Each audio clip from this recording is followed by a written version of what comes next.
प्यारे भाई, जब भी हम कोई काम करते हैं मेरे दोस्त, जैसे कि एडिशन ने बल्ब बनाने के तरीके के एक्सपेरिमेंट करे, तो उनको आउटपुट पता था, पॉसिबल आउटकम उनको पता था कि भाई या तो हमारा बल्ब बनेगा या नहीं बनेगा। मतलब जो है हमको ये तो पता है कि इसका रिजल्ट क्या क्या आ सकता है, ये तो हमें पता है कि इसका रिजल्ट क्या क्या आ सकता है, बट हमें ये नहीं पता एग्जैक्ट कि इसका रिजल्ट क्या आएगा।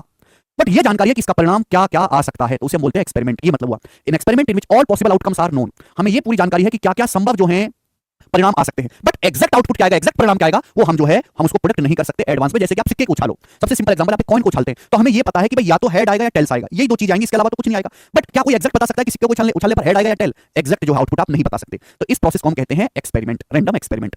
समझ में आया बच्चों? आप बोलोगे हाँ जी सर। या फिर हम जैसे हम लूडो खेलते हैं तो लूडो में हम जो है डाइस पासा फेंकते हैं, है ना, ऐसे ऐसे गोटी में ऐसे फेंक देते हैं। तो भाई क्या हमको ये पता है कि इसका जो आउटपुट आ सकता है वो 1 से लेकर 6 तक की संख्या होंगी, 1 2 3 4 6 5 6 लिखा होता है भैया एक डाइस पे, ये आ सकता है। लेकिन कोई एग्जैक्ट बता सकता है कि मैं फेंकने वालों भाई 3 आएगा, देख 4 आएगा, ऐसे एग्जैक्ट आउटपुट कोई भी नहीं बता सकता। ठीक है ना? तो यानी कि जो पॉसिबल संभव परिणाम है वो हमें ज्ञात है, लेकिन क्या निश्चित परिणाम आएगा वो ज्ञात नहीं है। ठीक है बच्चों? आप बोलोगे हाँ जी सर बिल्कुल सही। नेक्स्ट आगे हम चलेंगे मेरे दोस्तों, सैंपल स्पेस। समझती सैंपल स्पेस क्या होता है? जब भी हम कोई एक्सपेरिमेंट करते हैं तो जितने भी पॉसिबल आउटकम आ सकते हैं, जितने भी कुल संभव परिणाम हो सकते हैं, उनके सम, उनके योग को हम बोलते हैं सैंपल स्पेस। समझ में आया? When we perform an experiment then the set S of all possible outcome is called sample space. Example समझो, जैसे कि भाई हमने एक कॉइन, एक सिक्का उछाला मेरे दोस्तों, तो सिक्के को उछालने पर दो ही पॉसिबल आउटकम हो सकते हैं, तीसरा नहीं होगा, या तो हेड आएगा या टेल आएगा मेरे प्यारे भाई, यानी कि मेरे दोस्तों दो हो गए सैंपल स्पेस।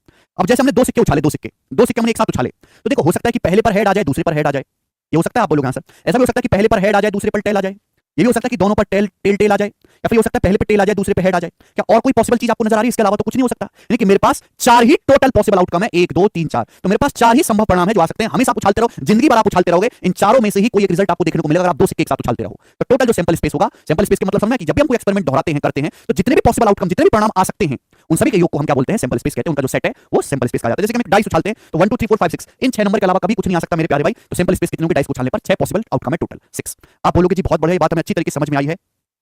नेक्स्ट आगे चलते हैं मेरे दोस्तों, कुछ इंपॉर्टेंट पॉइंट आपको समझने हैं। ठीक है भाई, ये दोनों पॉइंट मैं आपको समझा चुका हूं। तीसरा पॉइंट ध्यान सुनिएगा, जब भी हम एक डाइस को थ्रो करते हैं तो कभी कभी रिजल्ट होता है आउटकम। आउटकम का क्या मतलब होता है? आउटकम का मतलब है कि जब हम कोई एक्सपेरिमेंट दोहरा रहे हैं तो हमारे पास जो रिजल्ट सामने दिखाई दे रहा है उसे हम बोलते हैं एग्जैक्ट आउटपुट। ठीक है ना? जैसे कि हमने डाइस को उछाला तो हमारे पास ऊपर क्या आया है? सबसे ऊपर 5 आया, तो 5 क्या हमारा आउटकम है। ठीक है जी, क्लियर? आप बोलोगे हाँ जी सर बिल्कुल सही। अब हम जानेंगे प्रोबेबिलिटी या फिर प्रायिकता क्या होती है। प्रोबेबिलिटी, प्रोबेबिलिटी का मतलब है एनी अपॉन एनएस। अब ये क्या है मेरे दोस्तों? ये बवाल क्या है? ध्यान से सुनिएगा। प्रोबेबिलिटी यानी कि प्रायिकता का मतलब है कि हम कोई एक्सपेरिमेंट कर रहे हैं तो जितने भी पॉसिबल आउटकम हो सकते हैं, टोटल जितने परिणाम आ सकते हैं उसको रखना है आपको नीचे, टोटल नंबर ऑफ आउटकम्स उसको रखना है हमको नीचे, और ऊपर क्या रखना है? जो हमारे फेवरेबल है, जिसकी हमको चाहत है, जो हम चाह रहे हैं वो। जो देखिए जब भी हम कोई एक्सपेरिमेंट दोहराते हैं मेरे प्यारे भाई, तो टोटल जो पॉसिबल आउटकम है उसे सैंपल स्पेस कहा जाता है। लेकिन हमारी भी तो अपनी कुछ इच्छा है भाई कि मैं तो ये चाहता हूं, जैसे एग्जांपल के लिए हमने एक डाइस से पास उछाला, तो जब हमने पासे को उछाला तो पासे को उछालने पर क्या क्या रिजल्ट आ सकता है? या तो 1 आएगा, 2 आएगा, या 3 आएगा, 4 आएगा, 5 आएगा, 6 आएगा। तो टोटल नंबर ऑफ आउटकम्स कितने आएंगे? 6 आएंगे, 6। लेकिन मेरी इच्छा है कि भाई मैं तो ऐसे पासा फेंकना चाहता हूं कि ऊपर प्राइम नंबर यानी कि अभाज्य संख्या आए। ऊपर क्या है मेरे दोस्तों? प्राइम नंबर यानी कि अभाज्य संख्या आए। तो मेरे जो फेवरेबल आउटकम है, जो मेरी इच्छा है दिलो दिल की, वो क्या है? प्राइम नंबर कौन कौन से होते हैं इनमें से? या तो 2 प्राइम नंबर है, क्योंकि 2 या 1 से कटता है खुद 2 से, 3 प्राइम नंबर है, अगला आपके पास 5 प्राइम नंबर है।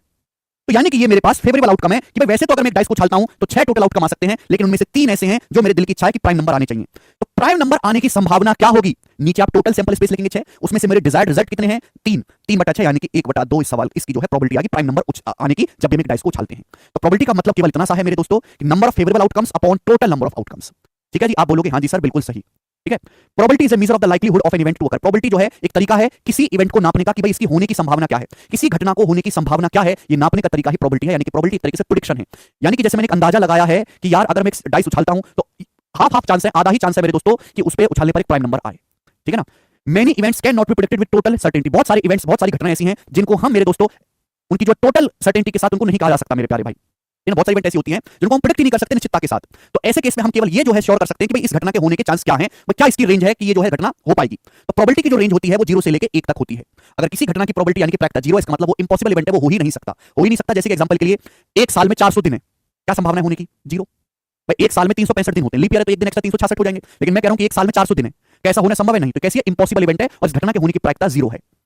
ठीक है भाई? आप बोलोगे हाँ जी सर बिल्कुल सही। दूसरी बात मेरे दोस्तों, प्रोबेबिलिटी की जो रेंज होती है 0 से लेकर 1 तक। अगर किसी घटना की होने की प्रायिकता 1 है मतलब वो गारंटी होना तय है, वो घटना घटेगी घटेगी मेरे दोस्तों, वो निश्चित है। 1 का मतलब अगर किसी घटना की प्रोबेबिलिटी 1 है तो एक श्योर इवेंट है, वो एक निश्चित घटना है, उसका होना तय है, जो है बिल्कुल उसको मिटाया नहीं जा सकता। एग्जांपल के लिए मेरे दोस्तों, अगर किसी घटना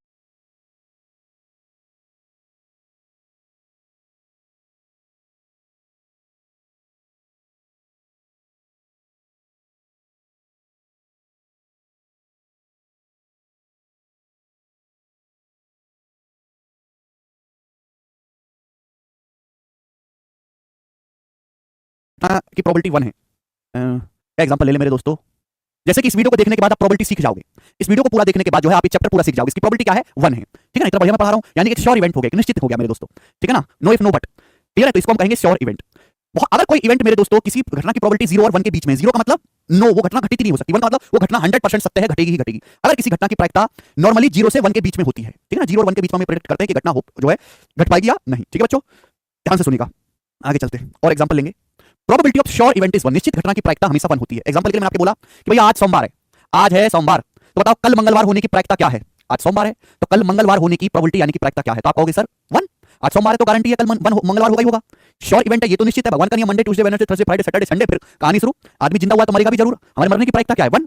हमारा थोड़ा ना अपन लोग। तो इसी प्रकार से मेरे प्यारे भाई कि अगर आज सोमवार है तो कल गारंटी से मंगलवार होगा, तो कल मंगलवार होने की प्रोबेबिलिटी क्या होगी, 1 होगी। प्रोबेबिलिटी ऑफ इम्पॉसिबल इवेंट, असंभव घटना जो घटित नहीं हो सकती उसकी प्रायिकता 0 है। जैसे कि आप डाइस को उछालो, अरे भाई मेरे डाइस को उछालने पर 9 आ गया, भाई 9, सारा मोहल्ला इकट्ठा होगा कि लौंडे ने डाइस उछाला ऊपर 9 आ गया, कैसे आ सकता है भाई, डाइस पे पासे पे लिखा क्या होता है 1 से लेकर 6 तक आएगा, तो 1 से लेकर 6 तक गिरा, 9 थोड़ा ना आ सकता है, तो इम्पॉसिबल इवेंट, इसकी प्रोबेबिलिटी 0 होगी। एनी इवेंट कोई भी संभव अगर घटना होती है तो उसकी प्रायिकता हमेशा 0 से 1 के बीच में होती है या बराबर होती है, ना 0 से कम होगी ना 1 से ज्यादा होगी। प्रोबेबिलिटी जो होगी हमेशा उसकी वैल्यू 0 से 1 के बीच में होती है या इक्वल होती है। ठीक है ना, आप बोलोगे हाँ जी सर बिल्कुल सही। चलिए, ये वही बिल्कुल उल्टा लिखा हुआ है कि यदि प्रोबेबिलिटी 0 है तो घटना इम्पॉसिबल है, प्रोबेबिलिटी 1 है तो घटना निश्चित है मेरे दोस्तों। ठीक है ना, चलिए मेरे प्यारे भाई, probability of no event occur, probability किसी घटना के ना होने की प्रायिकता क्या है, किसी घटना के ना होने की प्रायिकता क्या है मेरे प्यारे, बताओ। देखो अगर मैं 1 में से, देखो अगर पीए किसी घटना के होने की प्रायिकता है, पीए किसी घटना के होने की प्रोबेबिलिटी है, तो उसी घटना के ना होने की प्रोबेबिलिटी क्या है, उसी घटना के ना होने की प्रोबेबिलिटी ये है, मान लिया मैंने किसी घटना के होने की प्रोबेबिलिटी सपोज पीए है और उस घटना के ना घटित होने की संभावना जो है मेरे दोस्तों पीए बार है मेरे प्यारे भाई। ठीक है जी, तो इन दोनों का जो योग होगा वो हमेशा 1 होगा, 1 से ना छोटा ना बराबर। जैसे मेरे प्यारे भाई एग्जांपल के लिए कि आपकी लखपति बनने की जो संभावना है वो 3/5 है, एग्जांपल के लिए 3/5, तो आपके लखपति ना बनने की, आपके लखपति बनने की संभावना एग्जांपल के लिए 3/5 है, तो लखपति ना बनने की संभावना कितनी है, फिर 1 में से 3/5 घटा देंगे 2/5, यानी कि किसी भी घटना के घटित होने और ना घटित होने की प्रोबेबिलिटी का जो सम है मेरे दोस्तों वो हमेशा 1 होता है। यानी कि ना होने की जो प्रोबेबिलिटी है वो कैसे निकालेंगे, 1 में से माइनस करेंगे उस घटना के घटित होने की प्रायिकता को। समझ में, आप बोलोगे हाँ जी सर समझ में आया है। ठीक है भाई, एक सेकेंड, ओके चलो। अब मेरे प्यारे भाई मैं आपको जो है और बुकिश लैंग्वेज में समझाने की कोशिश करता हूं, ध्यान से सुनिएगा। थ्योरी को हम अच्छे समझेंगे, थ्योरी अगर आप समझ गए तो आप कुछ भी कर सकते हैं। सबसे पहले मेरे प्यारे भाई कुछ बुनियादी परिभाषाएं, देखा कितना बढ़िया लिखा हुआ, ट्रायल। ट्रायल का मतलब मेरे प्यारे भाई कि एक एक्सपेरिमेंट को जितनी बार दोहराया जाता है उसे हम ट्रायल कहते हैं, परीक्षणों की संख्या कहते हैं मेरे प्यारे भाई। Performing an experiment is called a trial, the number of times an experiment is repeated is called the number of trials. जैसे कि हमने कॉइन उछाला, तो कॉइन उछालना क्या है, एक एक्सपेरिमेंट है। अब हमने कॉइन को 5 बार उछाला तो हमने कितनी बार ट्रायल किया, 5 बार ट्रायल किया, वो एक्सपेरिमेंट 5 बार किया। कोई एक्सपेरिमेंट जितनी बार किया जा सकता है उसे हम ट्रायल, परीक्षणों की संख्या कहते हैं। सैंपल स्पेस मैंने भी आपको बता दिया कि किसी भी रैंडम एक्सपेरिमेंट में जितने भी पॉसिबल आउटकम आ सकते हैं उनका जो सेट, उनका जो समुच्चय है वो सैंपल स्पेस कहा जाता है और इसको हम एस से डिनोट करते हैं। The set of all possible outcomes of a random experiment is called sample space. Now sample space के बाद आता है सैंपल पॉइंट। सैंपल पॉइंट का मतलब होता है मेरे दोस्तों सैंपल स्पेस का एक outcome. The outcome of an experiment is called the sample point. That is the element of set S. Set S are element of set S are called sample points. नहीं समझे, example समझाता हूं। आपने dice उछाला तो dice उछालने पर क्या क्या आ सकता है, 1 2 3 4 5 6। तो ये जो सेट है मेरे प्यारे भाई इसी को हम कहते हैं सैंपल स्पेस। ठीक है भाई, सैंपल स्पेस, इसी को हम कहते हैं सैंपल स्पेस। अब इसमें से ये जो इसमें कितने घटक हैं, 1 2 3 4 5 6 जो है इसमें जो है आपके घटक है, तो इनको बोलते हैं सैंपल पॉइंट कि भाई 1 आएगा, 2 आएगा, 3 आएगा, 4 आएगा या 5 आ सकता है, 6 आ सकता है। ये सब जैसे 5 आया मेरे दोस्तों तो ये क्या है, सैंपल पॉइंट। सैंपल पॉइंट के ये जो मेरे प्यारे एलिमेंट है, सैंपल स्पेस के जो एलिमेंट है इनको हम सैंपल पॉइंट कहते हैं। ठीक बच्चों, आप बोलोगे हाँ जी सर बिल्कुल सही। इवेंट आप जानते ही हो कि subset of the sample space associated with random experiment is called event और केस। ठीक है ना, नाउ आगे चलेंगे मेरे प्यारे भाई। एलिमेंट्री और सिंपल इवेंट। एलिमेंट्री और सिंपल इवेंट का मतलब एन इवेंट जिसमें केवल एक सैंपल पॉइंट हो उसको हम एलिमेंट्री इवेंट कहते हैं। केवल एक ही प्रारंभिक या सरल घटना जिसमें केवल एक ही जो है आपका सैंपल पॉइंट होता है उसे हम सिंपल इवेंट या एलिमेंट्री इवेंट कहते हैं। ठीक है बच्चों, आप बोलोगे हाँ जी सर बिल्कुल सही। Now compound event, an event containing more than 1 sample point is called compound event. Compound event आप जानते हैं कि जिसमें एक से ज्यादा जो है सैंपल पॉइंट हो, जैसे कि डाइस उछालना, डाइस में 6 सैंपल पॉइंट होते हैं, 1 2 3 4 5 6। ठीक बच्चों, आप बोलोगे जी बिल्कुल सही। ये तो कोई सर्टेन इवेंट में आपको पढ़ाई चुका, सर्टेन इवेंट मतलब जो निश्चित जिसका होना तय है और उसकी प्रोबेबिलिटी 1 होती है। उसके बाद हमने आपको इम्पॉसिबल इवेंट पढ़ाई दिया है जिसके असंभव घटना इसके होने की प्रायिकता 0 होती है। Yes, favourable outcomes. Favourable outcomes का क्या मतलब है मेरे प्यारे भाई, let S be the sample space associated with random experiment. S जो है हम कोई जो है एक्सपेरिमेंट करते हैं उसके जो टोटल पॉसिबल आउटकम है उनका जो सेट है एस वो सैंपल स्पेस कहा जाएगा। इस सैंपल स्पेस में ही कुछ हमारे पास, इस सैंपल स्पेस में कुछ आउटकम ऐसे होते हैं जिनकी हमें चाहत है, लेकिन सैंपल स्पेस का ही एक सबसेट होता है, सैंपल स्पेस का ही एक बच्चा होता है फेवरेबल आउटकम। ठीक है ना, तो इन्हीं को हम बोलते हैं फेवरेबल आउटकम। जैसे कि मेरे दोस्तों मैंने अभी एग्जांपल लिया था कि आपने कॉइन उछाला जिस पे हेड या टेल आ सकता है, आपके दिल की इच्छा है हेड आए, तो यानी कि सैंपल स्पेस हो गया हेड और टेल और आपका फेवरेबल आउटकम हो गया हेड की, मेरी इच्छा है कि हेड आए। ठीक है जी, आप बोलोगे हाँ जी सर बिल्कुल सही। Equally like outcomes, equally likely outcomes. Equally likely outcomes का क्या मतलब है मेरे दोस्तों, यानी कि अगर दो घटनाएं ऐसी हैं जिनके होने की प्रोबेबिलिटी सेम है उनको इक्वली लाइकली आउटकम कहते हैं। The outcome of an random experiment are said to be equally likely when each outcome is as likely to occur as other. यदि परिणामों को समान रूप से संभावित कहा जाता है तब प्रत्येक परिणाम दूसरे के समान होने समान रूप से संभावित कहा जाता है जब प्रत्येक परिणाम दूसरे के समान होने की संभावना होती है। जब अगर एक रिजल्ट की संभावना दूसरे रिजल्ट के होने की संभावना के बराबर है तो उन्हें इक्वली लाइकली आउटकम कहते हैं। जैसे कि आज सोमवार है तो कल मंगलवार और परसों बुधवार होने की जो संभावना है वो सेम है, बराबर। गारंटी कल मंगलवार होगा, परसों बुधवार होगा, सेम संभावना ये बात होने की, तो इक्वली लाइकली आउटकम है मेरे प्यारे भाई, ठीक है। ट्रायल मैंने आपको पढ़ा दिया, ठीक है दोस्त। आप बोलोगे हाँ जी सर। नाउ प्रोबेबिलिटी, प्रोबेबिलिटी मतलब the total number of trials, मेरे प्यारे भाई ऊपर क्या आएगा, number of trials in which the event happened, ठीक है ना, favourable outcomes upon total number of outcomes. Probability की जो वैल्यू होती है वो हमेशा 0 से 1 के बीच में होती है, ठीक। सारी बातें हमने आपको पढ़ा दी। Number of outcome favourable to an event, number of all possible outcome of an experiment. जैसे कि मेरे दोस्तों मैं आपसे पूछूं कि आपने एक सिक्के को उछाला, तो सिक्के पर हेड आने की प्रोबेबिलिटी क्या है, बताओ। आपने एक सिक्के को उछाला तो हेड आने की प्रोबेबिलिटी क्या है? अगर आप एक सिक्के को उछालोगे तो या तो हेड आएगा या टेल आएगा। तो आपके पास टोटल पॉसिबल आउटकम कितने हैं? दो। दो आपके पास टोटल पॉसिबल आउटकम है, सभी संभावित परिणाम। अब हेड आने, फेवरेबल आउटकम क्या है कि हेड आना चाहिए एक, क्योंकि टोटल पॉसिबल आउटकम है दो, उसमें से आपका फेवर वाला कितना, हेड यानी कि 1, 1/2। बिल्कुल ऐसे सिक्के को छालने पर टेल आने की प्रोबेबिलिटी भी क्या हो जाएगी, 1/2। टोटल तो आपका हेड आना चाहिए या टेल, दो पॉसिबल आउटकम है, लेकिन आप चाहते हो कि टेल आए, और फेवरेबल आउटकम क्या हो गया आपका 1, ये भी 1/2। दोनों की प्रोबेबिलिटी बराबर है, यानी कि इक्वली लाइक जो है आपकी इवेंट है, इक्वली लाइक इवेंट है मेरे प्यारे भाई। समझ में? आप बोलोगे हाँ जी सर समझ में, कोई परेशानी नहीं है। नेक्स्ट आगे चलेंगे। मैंने आपको पढ़ा दिया मेरे दोस्तों कि किसी घटना, किसी इवेंट ई के होने की प्रोबेबिलिटी और उस घटना के ना होने की प्रोबेबिलिटी का जो सम होता है वो हमेशा 1 होता है। P E plus P not E बराबर 1, ठीक है भाई। आप बोलोगे हाँ जी सर बिल्कुल सही, और नॉट ई को हम ऐसे डिनोट कर देते, किसी इवेंट ई के होने की संभावना और उसके ना होने की संभावना का सम हमेशा 1 होता है। तो पी ई नॉट क्या आ जाएगा, ये इधर चला जाएगा 1 माइनस पी, या पी बराबर आ जाएगा 1 माइनस पी ई नॉट। ई और ई नॉट को हम कॉम्प्लीमेंट्री इवेंट्स कहते हैं, पूरा घटना, यानी कि अगर ये होगा तो ये नहीं होगा, और ये नहीं होगा तो ये होगा, यानी कि अगर कोई घटना घटेगी इसका मतलब वो नहीं घटी, और कोई अगर घटना नहीं घटी है, अगर कोई घटना मेरे दोस्तों नहीं घटी है तो इसका मतलब जो है वो घटेगी। क्लियर है? प्रोबेबिलिटी की जो मैक्सिमम वैल्यू है वो 1 होती है।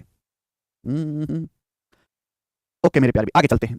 नेक्स्ट कंसेप्ट, ये तो आप पढ़ते हो मेरे दोस्तों वेन डायग्राम में, वेन डायग्राम में आप पढ़ते हो मेरे दोस्तों, पी ए यूनियन बी बराबर P A plus P B minus P A intersection B. हम यहां भी इस्तेमाल कर सकते हैं मेरे दोस्तों, पी ए यूनियन बी बराबर P A plus P B minus P A intersection B. मैं एक एग्जांपल के लिए लेता हूं मेरे प्यारे भाई, ध्यान से समझने की कोशिश करेगा, सभी लोग ध्यान से समझने की कोशिश करेगा। मैंने आपके सामने एक एग्जांपल लिया है कि किसी इवेंट ए के होने की जो प्रोबेबिलिटी है पी ए वो 0.7 है। एक second. The probability that at least one of the event A and B occur is 0.7। हाँ, P A union B जो है वो 0.7 है, and they occur simultaneously is 0.2। Then आपसे पूछा है कि P A बार और P B बार क्या होगा मेरे प्यारे, भी बताएं P A बार और P B बार क्या होगा। दो घटना A और B के में से कम एक के होने की प्रायिकता 0.7 है, और उनके एक साथ होने की जो प्रायिकता है वो 0.2 है। देखो मेरे दोस्तों, the probability that at least one of the events, at least का मतलब होता है यूनियन, या तो घटना A होगी, या तो घटना A घटित होगी या B घटित होगी मेरे दोस्तों, और इसकी जो प्रोबेबिलिटी या तो A हैपन होगी या B हैपन होगी, इसकी जो प्रोबेबिलिटी है वो है 0.7। और दोनों ही घटनाओं के ए और बी के एक साथ होने की संभावना की ए भी हो जाए और बी भी दोनों एक साथ हो जाएं, इसकी जो संभावना है मेरे दोस्तों वो आपकी 0.2 है, 0.2। आप बोलोगे जी बिल्कुल सही, कोई परेशानी नहीं है। तो आपसे पूछा है P A bar plus P B bar कितना होगा, तो आप ये बात अच्छी तरीके जानते हैं कि पी ए यूनियन बी बराबर P A plus P B minus P A intersection B. आपको इसकी वैल्यू दी है बच्चों 0.7, और आपकी इसकी वैल्यू दी है मेरे दोस्तों 0.2, तो ये आ जाएगा मेरे दोस्तों P A plus P B आ जाएगा, उधर चला जाएगा 0.9, P A plus P B आ जाएगा 0.9। तो आपसे पूछा है पी ए बार क्या होता है 1 माइनस पी ए अभी, और पी बी क्या होता है 1 माइनस पी बी, यही होता है। अब देखो मैंने इसी की वैल्यू निकाली, पी ए प्लस बी की वैल्यू निकाली मैंने 0.9, मैंने 0.9 निकाल लिया, तो एक और एक दो, दो में से पी ए पी बी का समय 0.9 माइनस करेंगे तो क्या आएगा 1.1, तो 1.1 इस सवाल का आंसर आ जाएगा। ठीक है भाई, तो यहां पर ये हमने एक एग्जांपल भी दिया है, यस सर नो, इन दोनों का सम आया है 1.1। ठीक, आप बोलोगे जी बिल्कुल सही, कोई परेशानी नहीं। अब हम यहां से आगे चलेंगे, मैंने आपको सारी बेसिक थ्योरी एग्जांपल समझाए। अब सवाल, ये बेसिक सवाल है, बिल्कुल हल्के हल्के, ये फिक्स टाइप के सवाल नहीं है, आपको समझाने के लिए कि आप प्रोबेबिलिटी की डेफिनेशन का इस्तेमाल सीख पाओ। एक लॉटरी में 10 प्राइज हैं और बाकी 25 ब्लैंक हैं। एक लॉटरी रैंडम निकाली जाती है, तो ये एक एक्सपेरिमेंट हुआ मेरे दोस्त, एक लॉटरी हमने निकाली मेरे दोस्त, ये हुआ एक एक्सपेरिमेंट। क्या प्रोबेबिलिटी है कि आप प्राइज जीतोगे, क्या प्रोबेबिलिटी है कि आप जो है पुरस्कार मिलने की संभावना क्या है। देखो मेरे प्यारे भाई, एक लॉटरी है, लॉटरी में 10 पुरस्कार हैं, 25 रिक्त स्थान है, यानी कि टोटल पॉसिबल आउटकम कितने होंगे 10 और 25 35, टोटल आउटकम्स कितने हैं 35। 10 प्राइज है बाकी 25 ब्लैंक हैं 35, लेकिन इन 35 में से आपको जीतना है अवार्ड, आपको यहां पे प्राइज जीतना है। तो इन 35 आउटकम्स में से प्राइज कितनों में है, प्राइज केवल 10 में है। तो बताओ प्राइज जीतने की प्रोबेबिलिटी जो होगी वो 10/35 नहीं आएगी, टोटल आउटकम 35 है, उनमें से प्राइज केवल 10 में मेरा फेवरेट आउटकम है क्योंकि मेरे को प्राइज जीतना है। तो क्या संभावना आएगी मेरे दोस्तों 5 7 35, 5 दूनी 10 यानी कि 2/7, और ये सवाल का आंसर है सी ऑप्शन। ठीक है प्यारे भाई, तो बिल्कुल बेसिक सी बात थी। अंग्रेजी वर्णमाला का एक अक्षर जो है रैंडमली चूज किया जाता है, the probability of getting a vowel is, उसके स्वर होने की प्रायिकता क्या है, स्वर होने की। हम जानते हैं कि अंग्रेजी वर्णमाला में टोटल कितने लेटर है 26 लेटर है, यानी कि अगर हम जो है अंग्रेजी वर्णमाला में टोटल 26 लेटर है, तो टोटल आउटकम्स जो है अंग्रेजी अल्फाबेट इंग्लिश अल्फाबेट 26 है, और उसमें से हम एक चूज करते हैं, तो उसके वोवेल होने की प्रायिकता क्या है। और वोवेल जो है ए ई आई ओ यू, ये वोवेल्स है, तो जो मेरे फेवरेबल आउटकम्स है वो कितने हैं 5 वोवेल्स, 5, तो 5/26 इसका आंसर हो जाएगा। ठीक है ना, कि टोटल आउटकम 26 है, उसमें से मेरे फेवर के कितने हैं 5, 5/26, 5 समाप्त। प्रोबेबिलिटी शब्द से रैंडमली जो है एक सिंगल लेटर चूज किया जाता है, क्या संभावना है कि वो जो लेटर है वो वोवेल होगा। अच्छा, तो प्रोबेबिलिटी जो शब्द है उसमें कितने लेटर हैं टोटल, 1 2 3 4 5 6 7 8 9 10 11, टोटल 11 हैं लेटर। टोटल पॉसिबल आउटकम्स कितने प्रोबेबिलिटी में जो लिखे हुए 11। अब इनमें से वोवेल कितने हैं मेरे प्यारे भाई, वोवेल आपका ओ है, ए है, ठीक है मेरे प्यारे भाई, ये ओ हो गया, ये ए हो गया, और ये मेरे दोस्तों आपका यहाँ पे ये आई हो गया, आई, लेकिन आई 2 बार है, ठीक है ना, ओ ए आई आई, तो ये हो गया मेरे दोस्तों यहाँ पर 4 फेवरेट आउटकम्स मेरे पास दोस्तों 4 है, 4/11, सी ऑप्शन सवाल का आंसर हो जाएगा। ठीक, आप बोलोगे हाँ जी sir, the probability that an ordinary or non leap year has 53 Sunday, क्या संभावना है कि हमारा जो नॉन लीप ईयर है, जो नॉर्मल साल है, उसमें 53 संडे हो। लेकिन नॉर्मल साल है ना, ऑर्डिनरी या non leap year, non leap year का मतलब होता है 365 दिन, और एक साल में 52 सप्ताह, 52 वीक्स होते हैं, 52 वीक्स नहीं, 52 वीक्स के अलावा एक दिन और होता है। एक सप्ताह में कितने दिन होते हैं? 7 दिन। तो 52 सप्ताह में कितने दिन होंगे 52 वीक्स में? अभी कितना जाएगा? 7.5 364 364 दिन हो गया ना। 52 वीक्स में 364 दिन होते हैं, एक दिन और बच गया तो 365 दिन। यानी कि मेरे दोस्तों 52 वीक्स हमारे पास हैं, तो गारंटी है इन 52 वीक्स में 52 संडे तो होंगे। अगर आपके पास एक साल में 52 वीक्स टोटल हैं, उन 52 वीक्स में 52 संडे तो कंफर्म है। आपसे पूछा 53 संडे होने की क्या प्रोबेबिलिटी है, तो ये जो मेरे दोस्तों एक दिन एक्स्ट्रा आ रहा है मेरे प्यारे, ये एक दिन जो एक्स्ट्रा आ रहा है, इसको मुझे संडे बनाना है। क्या बनाना है इसका? संडे।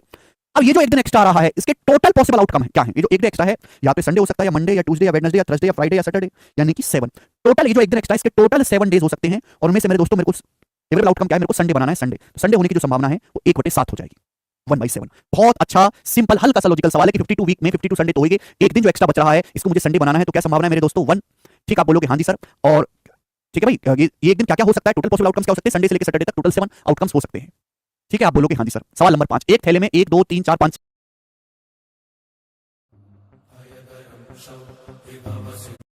निकाली जाती है, क्या संभावना है कि गेंद पर जो निकाली की संख्या है वो 4 या 6 से डिविजिबल है? अच्छा, क्या प्रोबेबिलिटी है कि जो हमने बॉल ड्रॉ करी वो 4 से डिविजिबल होगी या 6 से? अब एक बॉल में 1 से लेकर 30 तक लिखी संख्या वाली गेंदें हैं, तो टोटल कितने मेरे दोस्तों आउटकम्स हो सकते हैं? 30। अगर हम बॉल निकालेंगे तो टोटल 1 से लेकर 30 तक ही नंबर आ सकते हैं, टोटल 30 आउटकम्स हैं। अब 4 या 6 से कटने वाले कौन कौन से नंबर आ सकते हैं? 4 8 6 12 16 18 20 20 भी 4 से कटता है ना, फिर 24, फिर 28, फिर आपका 30। ठीक है, ये वो नंबर आ गए जो 4 से लेकर 30 के बीच में, या तो 4 से कटे, 1 से लेकर 30 के बीच में, तो 4 से कटेंगे 6 से, तो 1 2 3 4 5 6 7 8 9 10 10 आ गया मेरे प्यारे भाई। लेकिन टोटल 30 आउटकम्स है, उसमें से 10 मेरे फेवरेबल हैं, ये आने चाहिए भैया। 1/3 1/3, तो 1/3 प्रोबेबिलिटी है, बी ऑप्शन आंसर है। आप बोलोगे जी बिल्कुल सही सर। नेक्स्ट क्वेश्चन, सवाल नंबर है आपके सामने यहाँ पर 6, जवाब दीजिएगा। तो integers are selected at random from the first 11 natural number. पहली 11 प्राकृतिक संख्याओं में से 2 रैंडमली चूज की जाती हैं, दोनों का योग इवन है, दोनों पूर्णांकों का योग इवन है, तो दोनों संख्याओं के विषम होने की क्या प्रायिकता है? दोनों संख्याओं के विषम होने की क्या प्रायिकता है? बहुत बहुत बढ़िया सवाल, कौन करेगा भाई? आपके पास 11 नेचुरल नंबर है, 1 2 3 4 5 6 7 8 9 10 11। आपके पास 11 नेचुरल नंबर है, इसमें से 2 हम रैंडम चूज करते हैं, तो इन 11 संख्याओं में से 2 संख्याएं चूज करने के टोटल कितने वेज हैं? तो आप कहोगे सर 11C2।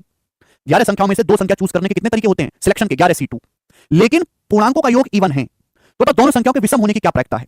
देखो, अगर मैं ऑड नंबर में एक ऑड नंबर जोड़ूंगा तो इवन आएगा कि नहीं आएगा? यानी कि अगर मैं 2 ऑड नंबर इनमें से चूज करके ऐड करूंगा तो इवन आएगा कि नहीं? कोई भी 2 ऑड नंबर, तो इन 11 संख्याओं में से ऑड कौन कौन से? आपका 1 ऑड है, आपका 3 ऑड है, आपका 5 ऑड है, आपका 7 ऑड है, आपके पास 9 ऑड है, आपके पास 11 ऑड है, तो ये आपके ऑड नंबर हैं।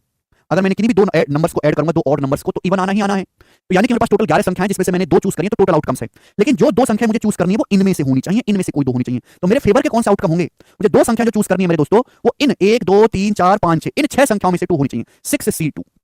इन 6 ऑड नंबर में से मेरे को 2 सिलेक्ट करने हैं। तो प्रोबेबिलिटी आगे कि नहीं आगे? आप बोलोगे हाँ जी सर। अब 6C2 का मतलब है 6 गुणा 5 बटे 2 गुणा 1। अब 11C2 का मतलब है 11 गुणा 10 बटे 2 गुणा 1। कट जाएगा, 6 पंजे 30 बटे 110, यानी कि 3/11। 3/11 सवाल का आंसर है बी ऑप्शन। बताइए, बात को समझे? आप बोलोगे सर कल ही समझ गए थे, क्यों टेंशन ले रहे हैं आप? ये तो कल ही हो गई थी बात क्लियर। अगला सवाल नंबर है स्टूडेंट आपके सामने यहाँ पर 7, बिल्कुल बेसिक सवाल है ये, प्रोबेबिलिटी के केवल डेफिनेशन का इस्तेमाल हो रहा है। ठीक है, न्यूनतम स्तर के एक बैग में 33 और 92 के बीच संख्या वाले card, bag contains cards number between 33 and 92। One card is drawn from the bag, the probability that the number on the drawn card is a perfect square. क्या संभावना है कि जो हम कार्ड ड्रॉ करेंगे उस पर पूर्ण वर्ग नंबर लिखा हो? अगर एक बैग में 33 और 92 के बीच की संख्या वाले कार्ड है, तो क्या क्या है लिखा हुआ कार्ड पर? 34 35 36 और dot dot dot dot 91 up to 91। 33 और 92 के बीच में यही नंबर है, 34 35 36 और अप टू 91। तो टोटल कितने नंबर से मेरे प्यारे? जवाब दीजिएगा ये। अब 91 में से 34 घटाएंगे मेरे प्यारे भाई, क्या आएगा? 57 आएगा, और एक एक्स्ट्रा 58, टोटल 58 नंबर है। बताओ, 34 से लेकर 91 तक हमने नंबर लिखे, तो कितने नंबर हैं? 58 नंबर्स होते हैं मेरे दोस्तों। ठीक है ना? अब इनमें से मुझे देखना है 58 नंबर्स में से परफेक्ट स्क्वायर कौन कौन से हैं। तो भाई 6 का स्क्वायर हो गया, 7 का स्क्वायर हो गया, 8 का स्क्वायर हो गया, अब यहाँ पे 9 का स्क्वायर हो गया, अब 10 का स्क्वायर तो इससे रेंज से बाहर चला जाएगा ना। तो यानी कि टोटल, अगर मैं एक बैग है जिसमें 33 और 92 के बीच की संख्याएं हैं, यानी कि टोटल 58 संख्या लिखी हुई है कार्ड्स पर। टोटल अगर मैं कार्ड निकालूंगा तो 58 अलग अलग जो है आपके आउटकम्स आ सकते हैं, लेकिन उसमें से मेरे डिजायर्ड कितने हैं? 4। परफेक्ट स्क्वायर नंबर आने के क्या आउटकम्स हैं? 4। तो 4/58 आ जाएगा, 2/29, ये आपकी प्रोबेबिलिटी आ जाएगी। ऑप्शन नंबर यहाँ से सी सही है। मुझे लगता है कि आपको ये बात अच्छे से समझ में आई है। आगे चलेंगे, नेक्स्ट क्वेश्चन। आप तो हमें ये बताएंगे जी सवाल नंबर 8 कौन कौन करेगा? यस, सवाल नंबर 8, एक गोल मेज पर 10 आदमी बैठे हैं गोल मेज पर, क्या प्रोबेबिलिटी है, दो विशेष व्यक्ति, क्या संभावना है कि 2 विशेष व्यक्ति एक साथ बैठते हैं? The probability that 2 particular person sit together. अब ये सवाल ऐसा है कि बिना परम्यूटेशन कॉम्बिनेशन पढ़े इस सवाल को आप कर ही नहीं सकते, हो नहीं सकता। एक गोल मेज पर, अगर आपके पास एक गोल मेज है, उस पर n आदमी बैठते हैं, तो n आदमी के बैठने के क्या तरीके हैं?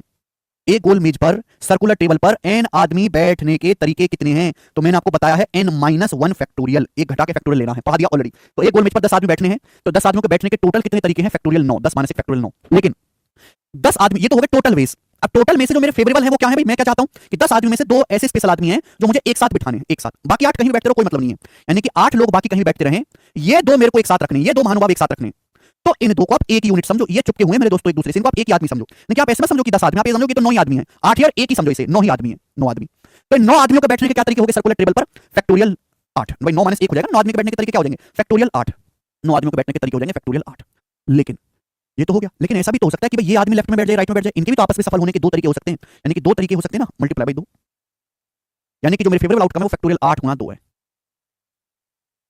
ये प्रोबेबिलिटी आ गई। फैक्टोरियल 9 का क्या मतलब? फैक्टोरियल 9 का मतलब है 9 गुणा फैक्टोरियल 8। तो ये इससे कट जाएगा, क्या बचेगा मेरे प्यारे? 2/9 बचेगा, 2/9। और यही सवाल का आंसर बनेगा जी, बी ऑप्शन। बी ऑप्शन इस क्वेश्चन का आंसर है। ठीक है बच्चों, आप बोलोगे हाँ जी सर बिल्कुल सही, कोई प्रॉब्लम नहीं है। ऐसे सवालों को अगर आपको करना है प्यारे भाई, तो आपको परमुटेशन कॉम्बिनेशन आना ही चाहिए। तो ये मैंने आपको कुछ बेसिक सवाल करवाए, ठीक है ना? इससे आपको प्रोबेबिलिटी की डेफिनेशन क्लियर हुई होगी। मेरा इसको करवाने का कोई पर्पस नहीं है, आपको बेसिक सवाल डालना है तो इन्हीं में से कोई डाल देता है। अब मैं आपको आगे कराऊंगा कॉइन्स बेस्ड सवाल, कॉइन्स बेस्ड क्वेश्चंस। प्रोबेबिलिटी की थ्योरी और बेसिक सवाल करने के बाद अब हम टाइप वाइज सीक्वेंस में शुरू करेंगे। सबसे पहले कॉइन, सिक्कों वाले क्वेश्चंस, ठीक है? बहुत सिंपल है, मतलब प्रोबेबिलिटी में सबसे ज्यादा सिंपल अगर कोई टाइप है वो कॉइन्स वाले सवाल बनते हैं। मैं आपको पहले कांसेप्ट समझाऊंगा, देखिएगा। जब हम किसी सिक्के को उछालते हैं, तो सिक्के को उछालने पर या तो एक सिक्के को उछालते हैं तो क्या हमारे पॉसिबल आउटकम हो सकते हैं? देखो भाई, या तो हेड आएगा या फिर सिक्के को उछालने पर टेल आएगा। तो एक सिक्के को उछालने पर 2 ही आउटकम आ सकते हैं, हेड और टेल। तो सिंपल स्पेस कितने होंगे? ये 2 इसमें सिंपल पॉइंट हो जाएंगे। सिंपल पॉइंट मतलब कि जो 2 आउटकम आ सकते हैं, हेड और टेल, इनको हम सिंपल पॉइंट कह देते हैं। 2 हमारे परिणाम आ सकते हैं। लेकिन जब हम 2 सिक्कों को उछालते हैं, 2 सिक्कों को उछालते हैं, एक साथ उछाला, ऐसे 2 सिक्कों को उछाला हमने, तो आप मुझे बताओ क्या क्या आपके पॉसिबल आउटकम आ सकते हैं? हो सकता है कि पहले सिक्के पर हेड आए, दूसरे पर भी हेड आए, भाई एक तो ये हो जाएगा। हो सकता है पहले पर हेड आ जाए, दूसरे पर टेल आ जाए, भाई ये हो जाएगा। हो सकता है कि दोनों सिक्कों पर ही टेल टेल आ जाए, हाँ जी ये हो जाएगा। हो सकता है कि पहले पे टेल आ जाए, दूसरे पे हेड आ जाए। अब आप मुझे बताओ इसके अलावा पांचवा कुछ परिणाम हो सकता है? आप बोलोगे नहीं सर, इसके अलावा तो कुछ संभव ही नहीं है। यानी कि जब आप एक सिक्के को उछालते हैं तो हमारे कितने परिणाम पॉसिबल है? 2 की पावर 1 यानी कि 2। लेकिन जब हम 2 सिक्कों को, 2 कॉइन्स को एक साथ उछालते हैं तो ये 4 हमारे पास रिजल्ट आ सकते हैं। चारों में से कोई एक आएगा। आप जिंदगी भर 2 सिक्कों को उछालते रहो तो कितने टोटल आउटकम होंगे? जब हम 2 सिक्कों को उछालेंगे 2 की पावर 2 यानी कि 4 आउटकम्स। और समझ में आई बात? सभी को साफ साफ लिखा हुआ दिखाई भी दे रहा है। अब सुनिएगा मेरे प्यारे भाई, यहाँ पे इसलिए मैं स्लाइड से समझा रहा हूं, यहाँ पे सब कुछ ऑलरेडी पहले से लिखा हुआ है। अब हम 3 कॉइन्स को, अगर हम 3 कॉइन्स, 3 सिक्कों को एक साथ उछालते हैं तो आप खुद सोचो क्या क्या पॉसिबल आउटकम आ सकते हैं। 3 सिक्कों को उछाला हमने, हो सकता है तीनों पर ही हेड आ जाए, तीनों पर हेड। फिर दूसरा हो सकता है कि भी तीनों पे टेल आ जाए, टेल। आप बोलोगे हाँ जी सर। आगे हो सकता है पहले पे हेड आए और बाकी दोनों पे टेल आ जाए, हो सकता है। या फिर पहले पे टेल आए और फिर हेड पे टेल आ जाए, फिर टेल टेल हेड हो जाए, या टेल हेड हेड हो जाए, या हेड टेल हेड हो जाए, या फिर हेड हेड टेल हो जाए। इसके अलावा तो कुछ नहीं है। यही पॉसिबल आउटकम है मेरे दोस्तों, आप खुद से भी बना सकते हैं इन चीजों को। यानी कि टोटल कितने पॉसिबल आउटकम होंगे जब हम 3 सिक्कों को उछालेंगे? तो आप देखो 1 2 3 4 5 6 7 8 8, 3 सिक्कों को उछाला तो टोटल आउटकम है 2 की पावर 3, 2 की पावर 3 यानी कि 8। तो आप एक पैटर्न ऑब्जर्व कर पा रहे हैं, एक सिक्कों को उछाला तो 2 की पावर 1, 2 सिक्कों को उछाला 2 की पावर 2, 3 सिक्कों को उछाला 2 की पावर 3 परिणाम आ सकते हैं। अब मैं आपसे पूछूंगा, मैं 4 सिक्कों को उछालूंगा तो टोटल कितने परिणाम आ सकते हैं? सैंपल स्पेस कितने बनेंगे? तो आप कहोगे सर 2 की पावर 4 यानी कि 16 अलग अलग आउटकम्स आ सकते हैं, और वो यहाँ पे लिखा हुआ भी है, ठीक है? आप खुद से इनको बना भी सकते हो। क्लियर? आप बोलोगे हाँ जी सर आपने समझा दिया कि सैंपल स्पेस कैसे बनेगा कॉइन्स में। अब हम इस पे बेसिक वाले एग्जांपल के साथ सवाल करेंगे। फर्स्ट, अब हम एक सिंगल कॉइन को अगर उछालते हैं तो या तो हेड आएगा टेल आएगा। मैं आपसे पूछूं कि बताओ एक कॉइन को उछालने पर हेड आने की प्रोबेबिलिटी क्या है? तो टोटल आउटकम कितने हो गए? 2। 2 में से हेड आने की क्या संभावना है? 1, 1/2। टेल आने की प्रोबेबिलिटी भी क्या होगी? 1/2, ठीक है ना? ये तो बहुत बेसिक सी बात मैं पहले भी पढ़ा चुका हूं। अब ध्यान सुनिएगा मेरे दोस्तों, जब आप 2 सिक्कों को एक साथ उछालते हो तो कितने पॉसिबल आउटकम है? 16 आउटकम्स, 2 की पावर 4, 2 की पावर 2 सॉरी 4 आउटकम्स पॉसिबल है, head head head tail tail head या टेल टेल, ठीक है ना? अब आपसे पूछेगा बताओ कि 2 सिक्कों को उछालने पर 2 हेड आने की प्रोबेबिलिटी कितनी है? 2 हेड्स आने की क्या प्रायिकता है? तो देखिए प्रोबेबिलिटी का क्या कांसेप्ट है? Number of favourable outcomes upon total outcome. 2 सिक्कों को उछालने पर टोटल आउटकम कितने आ सकते हैं? 4। उनमें से हमारे फेवर के कितने? ये एक ही फेवर का है, दोनों पे हेड आ जाए एक ही फेवर का है, तो 4 और ऊपर क्या आएगा? 1 1 4। 2 टेल्स आने की, दोनों सिक्कों पर टेल्स आने की क्या प्रोबेबिलिटी है? अगर दोनों सिक्कों पर टेल आना चाहते हैं तो ये एक ही मेरे दोस्तों हमारा फेवरेबल आउटकम है, ये भी 1 4 हो जाएगा। आप बोलोगे हाँ जी सर बिल्कुल सही ना। तीसरा मेरे दोस्तों 1 हेड, जब हम 2 सिक्कों को उछालते हैं तो 1 हेड या फिर एग्जैक्ट 1 हेड आने की मेरे दोस्तों क्या प्रोबेबिलिटी है? 1 हेड आने की क्या प्रोबेबिलिटी बताओ? 1 हेड, यहाँ तो 2 हेड है, यहाँ कोई हेड नहीं है। देखो यहाँ भी 1 हेड, एक हेड आ रहा है, यहाँ भी एक हेड आ रहा है, तो मेरे दोस्तों फेवरेबल आउटकम क्या हो जाएंगे? 2। अगर ये दोनों केस मेरे को मिल जाए, हेड टेल या टेल हेड, तो एक हेड होगा कि नहीं होगा? तो टोटल 4 आउटकम्स में से एक हेड कितने केसेस में है? कितने आउटकम्स में? 2 में, तो 2/4 यानी कि 1/2। आप बोलोगे हाँ जी सर बिल्कुल सही। अब देखो यहाँ पे एटलीस्ट 1 हेड, एटलीस्ट 1 हेड, बहुत सारे बच्चे इसका मतलब नहीं समझते। एटलीस्ट का मतलब होता है हिंदी में कम से कम एक सिर आना चाहिए, एक हेड आना चाहिए 2 सिक्कों को उछालने पर। कम से कम एक का मतलब कि एक तो हुई हो, और एक से ज्यादा हो जाए तो हमें कोई परवाह नहीं, कोई फर्क नहीं पड़ता। से आपकी कमाई कम से कम 500 रुपए होनी चाहिए। लड़की वाले देखने आते हैं घर पे कहते हैं लौंडे कमाई पर डे कम से कम 500 रुपए होनी चाहिए। कम से कम 500, 500 से ज्यादा है 1000 रुपए, 2000 रुपए, 1 लाख रुपए, करोड़, 100 करोड़, उससे कोई फर्क नहीं पड़ता। तो भाई एटलीस्ट 1 हेड मतलब कम से कम एक हेड तो होना ही चाहिए। तो क्या प्रोबेबिलिटी है 2 सिक्कों को उछालने पर कम से कम एक हेड आने की? देखो यहाँ 2 हेड आ गए, यहाँ भी एक हेड है, यहाँ भी एक हेड है, यहाँ तो कोई हेड नहीं है। तो मेरे पास फेवरेबल आउटकम कितने हैं? 3। इन तीनों केसेस में से कुछ भी आ जाए मेरे को एटलीस्ट 1 हेड तो मिलना ही मिलना है। तो टोटल 4 में से मेरे काम के जो आउटकम्स है वो 3 है फेवरेबल, तो 3/4 प्रोबेबिलिटी प्रायिकता आ जाएगी। समझ में? आप बोलोगे हाँ बिल्कुल ऐसे ही। एटलीस्ट 1 टेल, 2 सिक्कों को उछालने पर कम से कम एक टेल आने की क्या प्रोबेबिलिटी है? एटलीस्ट 1 टेल का मतलब मेरे दोस्तों इन तीनों में से कोई भी आ जाए, इन तीनों में से, यानी कि इसकी भी संभावना 3/4 हो जाएगी मेरे दोस्त। आप बोलोगे जी बिल्कुल सही, कोई परेशानी नहीं है। आगे चलते हैं। एट मोस्ट 1 हेड, ध्यान सुनिएगा मेरे दोस्तों, एट मोस्ट 1 हेड, 2 सिक्कों को उछालने पर एट मोस्ट 1 हेड, अधिकतम एक हेड आए। अब एट मोस्ट का मतलब क्या है कि हमने 2 सिक्कों को उछाला, अधिकतम एक हेड आना चाहिए, एक से कम आ गया या बिल्कुल नहीं आया तो भी चलेगा। जैसे आप घर पे आपके लड़की वाले आते हो, कहते हैं कि भैया तनख्वाह एटमोस्ट तनख्वाह 500 रुपया होनी चाहिए, 500 से कम हुई तो भी चलेगा। वो 0 कमाता है, 1 रुपया कमाता है, 2 रुपया 10 रुपया उड़ाता है, माइनस में है, हमको चलेगा, 500 से ज्यादा नहीं होनी चाहिए तनख्वाह। एटमोस्ट का मतलब मेरे दोस्तों कि अधिकतम एक हेड आना चाहिए, या एक से कम भी चलेगा, यानी कि ना आए हेड तो भी चलेगा हमको। तो एटमोस्ट वन हेड मतलब ज्यादा से ज्यादा एक हेड हो, ना हो तो भी चलेगा मेरे प्यारे भाई, ठीक है ना। तो देखिए ये वाला जो केस है, हाँ तो हमको 2 हेड मिल गए, ये तो चाहिए नहीं, यहाँ पर भी एक हेड है, यहाँ पे भी एक हेड है, और यहाँ तो कोई हेड है ही नहीं। तो ये तीनों केस हो गए एटमोस्ट 1 हेड वाले। यहाँ पर मैक्सिमम एक ही हेड मिल रहा है, आपको बिल्कुल नहीं कोई हेड मिल रहा है, यहाँ देखो कोई हेड नहीं है, टेल टेल है। यहाँ भी फेवरेबल आउटकम 3 है, प्रोबेबिलिटी क्या हो जाएगी 3/4। आप बोलोगे सर मस्त प्रोबेबिलिटी आई है 3/4। आगे चले नेक्स्ट, एटमोस्ट 1 टेल बिल्कुल सेम ही है, आप खुद से समझ सकते हैं। अब आगे चलेंगे मेरे प्यारे भाई, ठीक है ना। नेक्स्ट बात, व्हेन 3 कॉइन्स आर टॉस्ड, जब हम 3 कॉइन्स को उछालते हैं तो टोटल कितने पॉसिबल आउटकम बनते हैं बच्चों 8, 2 का क्यूब 8, और ये 8 आउटकम्स आपके यहाँ पे लिखे हुए हैं, 3 सिक्कों के साथ उछालने पर ये आउटकम बनते हैं। अब आपसे संभावना पूछा है मेरे दोस्तों, 3 कॉइन्स एक साथ उछाले जाते हैं तो क्या प्रोबेबिलिटी होगी। पहला सवाल, 3 हेड्स आने की क्या प्रोबेबिलिटी होगी, 3 हेड्स। तो टोटल आउटकम 8 है, 3 हेड्स आना, यानी कि मेरे दोस्तों ये वाला केस, मेरे काम का आउटकम कौन सा, केवल एक ही, यही एक केस है ऐसा जहां पे आपको तीनों के तीनों पर हेड मिलेंगे, पहले पर भी, दूसरे पर भी, तीसरे पर भी तीनों पर हेड। तो प्रोबेबिलिटी क्या हो जाएगी, टोटल 8 में से मेरे फेवरेबल का, जो मेरे काम का, मेरे इंटरेस्ट का है, मेरी रुचि का है, वो एक ही आउटकम है, तो 1/8। समझ में, आप बोलोगे हाँ sir, total number of favourable outcome, मेरे रुचि के परिणामों की संख्या, और नीचे टोटल पॉसिबल आउटकम, कुल परिणामों की संख्या, कुल संभव परिणामों की संख्या नीचे लिखना है। 3 टेल आने की क्या प्रोबेबिलिटी, ये भी 1/8 हो जाएगी, एक ही पॉसिबल आउटकम है 3 टेल का 1/8। नाउ अब सुनिएगा मेरे दोस्तों, 2 हेड, 3 सिक्कों को छाले पर 2 हेड आने की क्या प्रोबेबिलिटी है, 2 हेड आएंगे मेरे दोस्तों। यहाँ तो 3 हेड है भाई, यहाँ भी 2 हेड है, यहाँ भी 2 हेड है, यहाँ भी 2 हेड है। यही 3 केस ऐसे जहां पे आपको 2 हेड देखने को मिलेंगे, यानी कि प्रोबेबिलिटी हो जाएगी 3/8। टोटल 8 में से 3 केस, 3/8। आप बोलोगे हाँ जी सर बिल्कुल सही। आगे चलते हैं नेक्स्ट जी। ना अब आप मुझे बताओ, देखिए जब हम 3 सिक्कों को छालते हैं तो क्या क्या हो सकता है, मैं लिख देता हूं दोबारा से, या तो तीनों पे हेड आ जाएगा, या फिर हो सकता है शुरू के 2 पे हेड फिर टेल आ जाए, या फिर हेड फिर टेल फिर हेड आ जाए मेरे दोस्तों, ये हो जाएगा। या फिर पहले पे टेल बाकी दोनों पे हेड आ जाए, या हो सकता है फिर तीनों पे ही टेल आ जाए, या शुरू में टेल जो है 2 पे टेल और 1 पे हेड आ जाए, या हो सकता है मेरे प्यारे भाई यहाँ पर ये टेल हेड टेल हो जाए, या फिर हेड टेल टेल हो जाए। 1 2 3 4 5 6 7 8 हो गए ना, 8 ये 8 हो गए, ठीक है बच्चों। अब 8 पॉसिबल आउटकम से क्या संभावना है 2 टेल आने की, तो 2 टेल आने की क्या प्रोबेबिलिटी, 2 टेल कहां आएंगे, या तो हेड टेल टेल हो जाए, या टेल हेड टेल हो जाए, या टेल टेल हेड हो जाए, यानी कि ये भी 3/8 हो जाएगा। अब फिर वही चलते हैं, एटलीस्ट 2 हेड। अब यहाँ पे मेरे दोस्तों ये जो है इंपॉर्टेंट है कि 3 सिक्कों को छाले पर कम से कम 2 हेड आने की संभावना, यानी कि कम से कम 2 हेड तो होनी चाहिए, 2 से ज्यादा 3 हो जाएंगे तो भी हमको चलेगा। तो कम से कम 2 हेड आपको कहां देखने को मिल रहे हैं, यहाँ 2 हेड है, यहाँ 2 से ज्यादा 3 हेड है, यहाँ 2 हेड है, यहाँ 2 हेड है, यहाँ 2 हेड है, बाकी सब में एक ही हेड है, एक भी नहीं है, यानी कि मेरे फेवरेबल आउटकम हो गए 4। टोटल आउटकम्स में से 4 ऐसे हैं जहां पे आपको कम से कम 2 हेड देखने को मिलेंगे, यानी कि प्रोबेबिलिटी आ जाएगी 4/8, यानी कि 1/2 आ जाएगी संभावना। समझ में बात, आप बोलोगे हाँ जी सर एकदम जबरदस्त तरीके से समझ में आई है। अब आगे चलते हैं नेक्स्ट क्वेश्चन की तरफ। नेक्स्ट क्वेश्चन, एटलीस्ट 2 टेल, ठीक है मेरे प्यारे भाई, एटलीस्ट 2 टेल, 3 सिक्कों को छाले पर कम से कम 2 टेल आने की संभावना क्या है, देखो 2 टेल आपको कहां पे मिले, या तो 2 टेल हो या 2 टेल से ज्यादा हो, यहीं पर यही 4 केस है, यही 4 केस ऐसे जहां पे 2 टेल है, यहां भी 2 टेल है, यहां भी, या 2 से ज्यादा तीनों के तीनों पर टेल है, यानी कि 4 आउटकम ऐसे हैं जहां पर आपको 2 टेल देखने को मिलेंगे, 4/8 1/2 होगा, ये भी प्रोबेबिलिटीज की भी। नेक्स्ट आगे चलते हैं, ये बहुत इंपॉर्टेंट है, एट मोस्ट 2 हेड्स, अधिकतम 2 हेड, एट मोस्ट 2 हेड, 3 सिक्कों को छालने पर अधिकतम 2 हेड आने की संभावना क्या है, अधिकतम 2 हेड आने की संभावना, एटमोस्ट का मतलब मेरे प्यारे भाई, यानी कि बस तीनों पर हेड ना हो बाकी सब चलेगा। एटमोस्ट का मतलब या तो एक पे भी हेड ना हो, या एक पे हेड हो, या 2 पे हेड हो, तीनों पे नहीं होना चाहिए, यानी कि या तो कोई भी हेड ना हो, या एक हेड हो, या 2 हेड हो, 2 से ज्यादा तीनों पर हेड नहीं चलेगा। तो क्या प्रोबेबिलिटी आएगी, तो एटमोस्ट 2 हेड वाले कितने केस है 7, ऊपर में तो तीनों पर हेड है, ये अगर मैं ये केस देखूं, या तो 2 पर हेड है, या फिर एक हेड, या कोई हेड नहीं है, यानी कि टोटल आउटकम्स में से 7 आउटकम ऐसे हैं जिनमें आपको अधिकतम 2 हेड देखने को मिलेंगे, तो प्रोबेबिलिटी क्या हो जाएगी 7/8। समझ में बात, इस बात को आप ऐसे भी सोच सकते हो या कह सकते हो मेरे प्यारे भाई, ध्यान सुनेगा कि एटमोस्ट 2 हेड का मतलब हो गया मेरे प्यारे भाई 1 माइनस ऑल हेड, कर सकते हो कि नहीं। देखिए अगर तीनों ही 3 सिक्कों को मैंने उछाला, तीनों पर हेड आ रहा है, तीनों पर हेड आ रहा है, तो तीनों पर हेड आने की जो प्रोबेबिलिटी है, अगर मैं उसको तीनों में हेड आने की जो संभावना है, जो प्रायिकता है तीनों सिरों पर हेड आने की, अगर मैं उसको 1 में से माइनस कर दूंगा, तो जो केस बचेंगे वो कौन से केस होंगे भाई, टोटल में से मैं ये माइनस कर देता हूं जहां तीनों पर हेड है, तो बाकी जो केस बचेंगे होंगे या तो 2 पर हेड होगा, या एक पर हेड होगा, या कोई हेड नहीं होगा, तो 2 पर हेड होगा, या फिर 1 पर हेड होगा, या कोई हेड नहीं होगा। अगर मैं ये माइनस कर देता हूं 1 में से, किसी घटना के होने की प्रायिकता, ना होने की प्रायिकता 1 होती है, 1 में से और हेड को माइनस कर देता हूं, 1 माइनस भाई तीनों सिरों पर, तीनों उस पर हेड आने की प्रोबेबिलिटी क्या है 1/8, एक ही केस ऐसा है, तो 1 में से 1/8 अगर मैं माइनस कर दूंगा तो 7/8। आप ऐसे भी सोच सकते हैं, ठीक है ना, बिल्कुल ऐसे नीचे वाला एग्जांपल दिया हुआ है। अब ये बताओ मेरे दोस्तों, नौवां है एटलीस्ट 1 हेड, एटलीस्ट 1 हेड, कम से कम एक हेड, 3 सिक्कों को छाले पर कम से कम एक हेड आने की प्रोबेबिलिटी, कम से कम एक हो, एक से ज्यादा चलेगा, एक से ज्यादा होगा तो भी चलेगा, तो कम से कम एक हेड तो हुई मेरे दोस्तों। तो ये मेरे प्यारे में ध्यान से सुनेगा, कई सारे रास्ते हैं। अगर मैं ये जहां पर तीनों केसेस में टेल आ रहा है मैं इसको हटा दूं, तो बाकी जितने भी आपको आउटकम दिखाई दे रहे हैं उनमें कम से कम एक टेल तो है, एक हेड तो है, यहाँ भी एक हेड है, यहाँ भी एक हेड है, यहाँ भी एक हेड है, यहाँ भी 2 है, यहाँ 2 हेड है, यहाँ 2 हेड है, 3 हेड है। अगर मैं इसको हटा देता हूं तो बाकी जितने भी केस है यहाँ पर सभी में कम से कम एक हेड तो है, एक है या एक से ज्यादा 2 हेड है, और यहाँ तीनों पर हेड है। समझ में आया कि नहीं। तो क्या प्रोबेबिलिटी हो जाएगी टोटल आउटकम्स में से 7 आउटकम्स ऐसे हैं जहां पे आपको कम से कम एक हेड तो देखने को मिलेगा 7/8। आप इस बात को ऐसे भी सोच सकते हो कि एटलीस्ट 1 हेड का मतलब 1 माइनस ऑल टेल, ये कह सकते हो कि नहीं।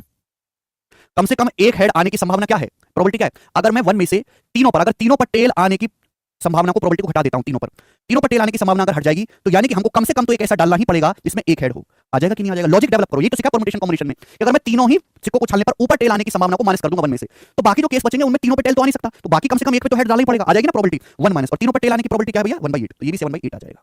ठीक है, आप बोलोगे हाँ जी सर बिल्कुल सही। आगे चलते हैं, ओके चलो। नेक्स्ट और सवाल, एट मोस्ट वन हेड, तीन सिक्कों को छानने पर ज्यादा से ज्यादा एक हेड आने की क्या संभावना है? तो तीन सिक्कों को छानने पर मेरे दोस्तों में मुझे फिर से लिखना पड़ेगा ये, हेड हेड आएगा, हेड हेड टेल, फिर हेड टेल हेड, फिर टेल हेड हेड, फिर तीनों पे टेल, या टेल टेल हेड, या टेल हेड टेल, या हेड टेल टेल, ये हो जाएगा ना। 1 2 3 4 5 6 7 8, ये 8 पॉसिबल आउटकम्स है। एट मोस्ट वन हेड मतलब अधिकतम एक हेड हो, एक से कम होगा तो भी चलेगा, तो एट मोस्ट वन हेड, एक से ज्यादा हेड नहीं होना चाहिए। तो यानी कि मेरे दोस्तों कितने हो जाएंगे? ये वाले, ये 4 आउटकम्स ऐसे हैं जिनमें आपका अधिकतम एक हेड देखने को मिल रहा है। यहाँ पे तो भैया कोई हेड नहीं है, एक हेड है, यहाँ भी एक है, यहाँ भी एक है, तो 4/8 1/2, ऐसे ही एटमोस्ट वन टेल का आ जाएगा। ये देखो इंपॉर्टेंट है, at least one head and one tail, तीन सिक्कों को छानने पर कम से कम, तीन सिक्कों को छानने पर कम से कम एक हेड और एक टेल आने की संभावना क्या है? कम से कम एक हेड और एक टेल आने की संभावना क्या है तीनों सिक्कों को उछालने पर? जवाब दो मेरे प्यारे भाई। अगर आप यहाँ पे ध्यान से देखोगे तो कम से कम एक हेड, ये वाला केस ऐसा है जहां तीनों पर हेड है, ये वाला केस ऐसा जहां तीनों पर टेल है। बाकी के जो 6 केस आपको दिखाई दे रहे हैं, 1 2 3 4 5 6, ये बाकी के 6 के 6 केस ऐसे हैं जिनमें आप किसी को भी देख लो कम से कम एक हेड है और एक टेल भी। देखो एक हेड है और दो टेल है, एक टेल दो टेल है, एक हेड है, या एक टेल है, दो हेड है, दो हेड है, एक टेल है, दिखाई दे रहा है। तो यानी कि अगर मैं दोनों को हटा दूं तो बाकी के टोटल 6 ऐसे आउटकम है जिनमें सभी में एटलीस्ट वन टेल और वन हेड तो है ही है। तो क्या प्रोबेबिलिटी हो जाएगी? टोटल 8 में से 6 मेरे फेवर के हैं, 6/8 यानी कि 3/4 प्रोबेबिलिटी हो जाएगी।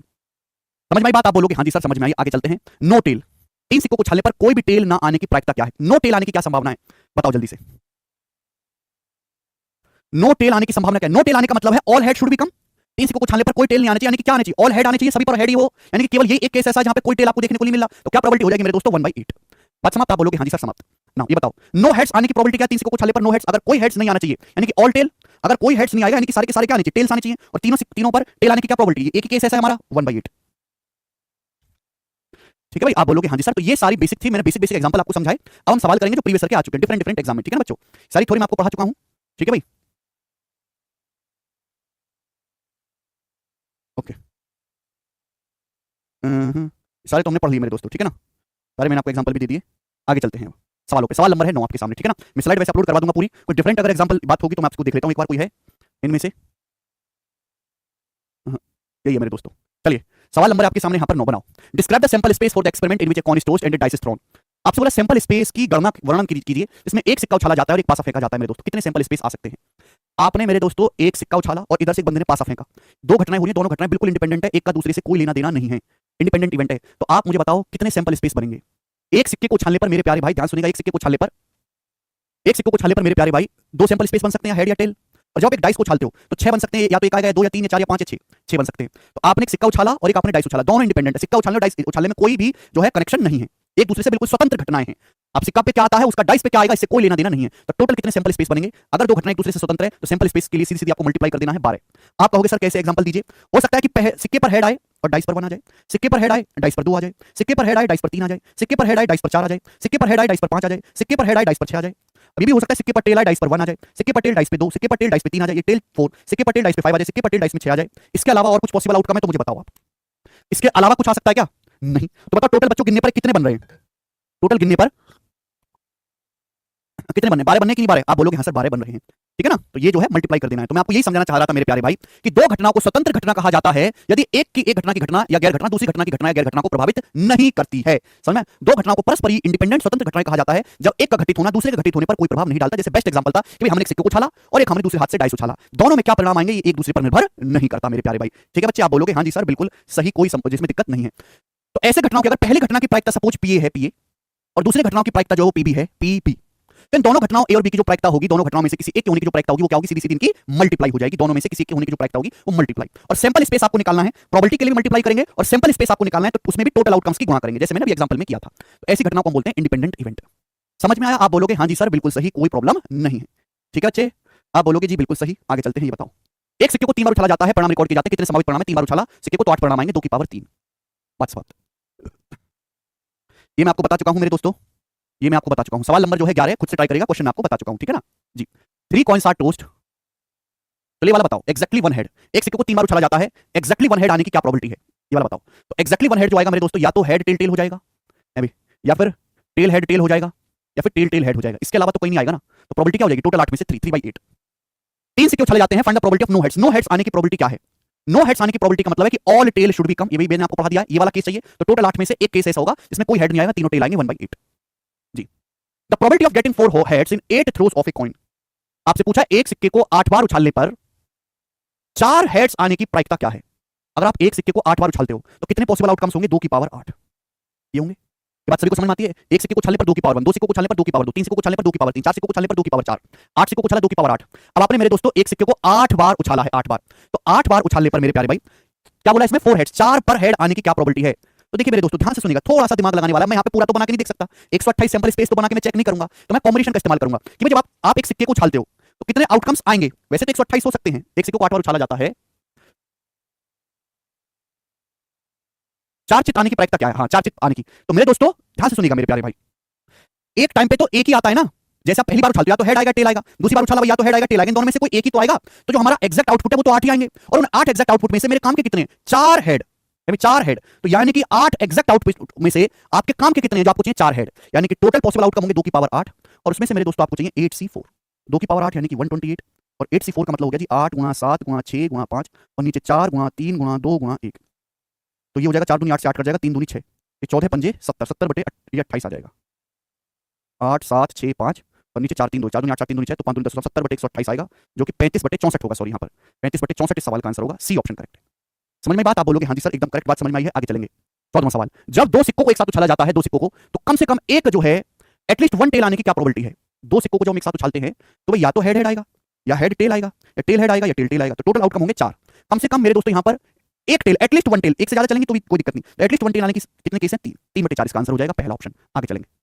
एक सिक्के को 2 बार उछाला जाता है, दोनों बार जो है सिर आने की क्या, दोनों बार हेड आने की क्या संभावना है? तो ये संभावना हो जाएगी 1/4। एक सिक्के को 2 बार उछाला जाता है मेरे प्यारे भाई, तो टोटल पॉसिबल आउटकम्स कितने होंगे मेरे दोस्तों? यहाँ पर 4, 4 में से दोनों बार हेड आ जाए ये होगा। तो हो सकता है पहली बार उछाला तो हेड आ जाए, दूसरी बार टेल आ जाए। ध्यान सुनिएगा, एक सिक्के को उछाले हम 2 बार, हो सकता है पहली बार हेड आए, दूसरी बार भी हेड आए, हो सकता है पहली बार उछाले पर हेड आए, दूसरी बार टेल, हो सकता है पहली बार टेल, दूसरी बार हेड, हो सकता है दोनों बार टेल आ जाए। तो टोटल पॉसिबल आउटकम तो 4 ही रहेंगे। समझ में आया? चाहे मैं एक सिक्के को 2 बार उछालूं या 2 सिक्कों को एक साथ उछालूं, टोटल पॉसिबल आउटकम 4 ही रहेंगे, उसमें कोई डाउट मत रखिएगा। अब दोनों बार हेड आने की जो प्रोबेबिलिटी है वो तो एक ही केस बनेगा ना, यानी कि 1/4, बी ऑप्शन। आगे चलेगा। एक सिक्के को 4 बार उछालने पर कम से कम एक पट आने की प्रायिकता क्या है? कम से कम एक टेल आने की जो है आपके पास क्या प्रायिकता है? At least 1 tail. अब सुनो मेरे दोस्त, एक सिक्के को 4 बार उछालते हैं तो टोटल पॉसिबल आउटकम्स कितने बनेंगे? 2 की पावर 4 ये बनेंगे टोटल पॉसिबल आउटकम 4 बार उछालने पर 16।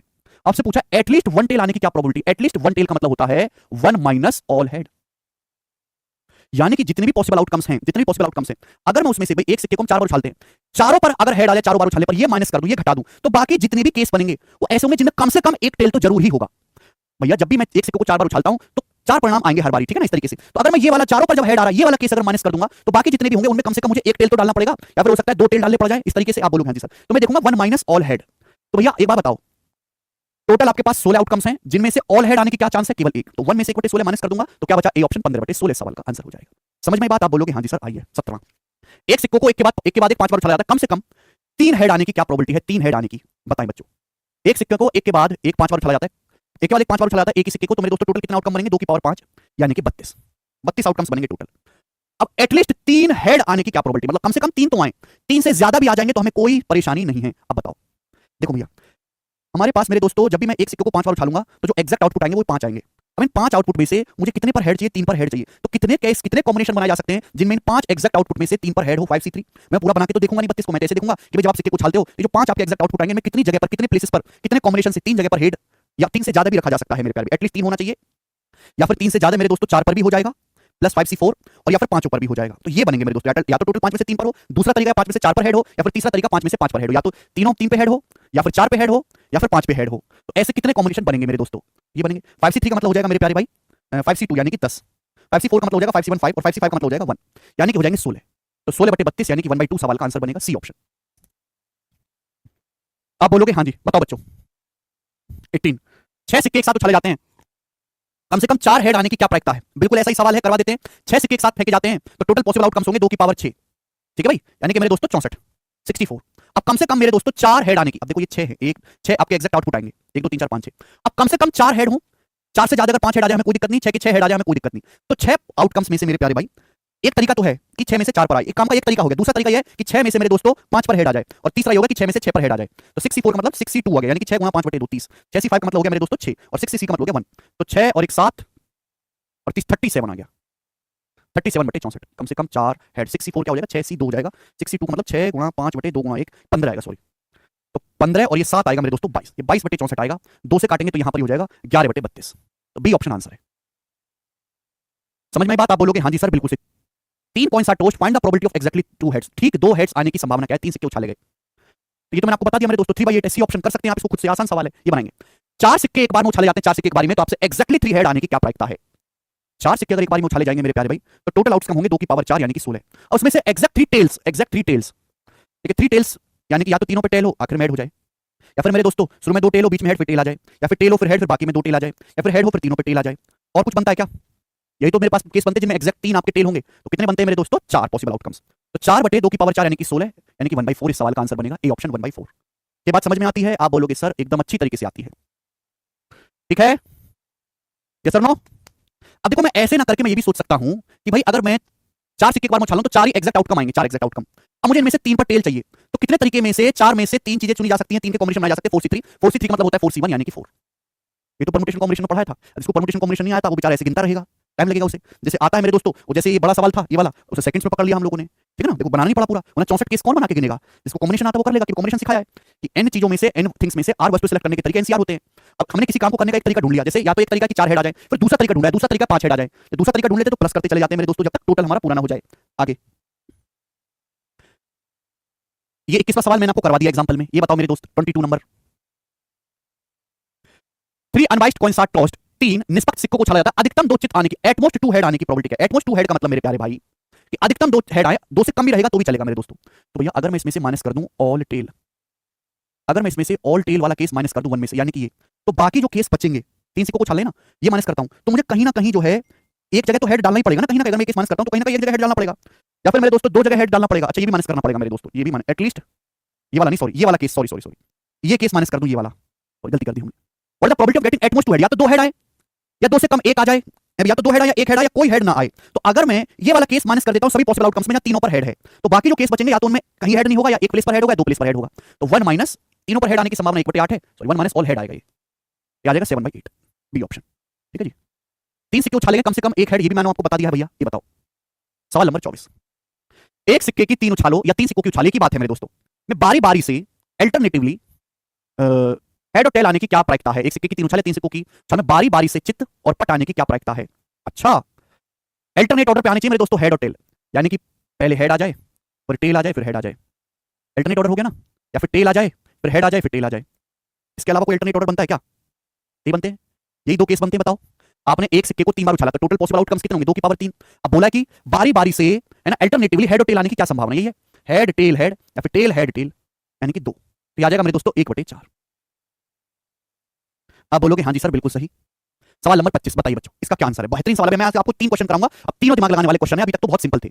एक सिक्के को बार बार उछाला जाता है, निष्पक्ष सिक्के को पहले 4 बार उछालने पर हमको क्या दिखाई देता है? पहले 4 टॉस में हमको टेल दिखाई देता है, टेल। तो आपसे पूछा 5वें उछाल पर, 5वें टॉस पर क्या प्रोबेबिलिटी है कि हेड आएगा? 5वें टॉस पर क्या प्रोबेबिलिटी है कि हेड आएगा? बताओ जल्दी से।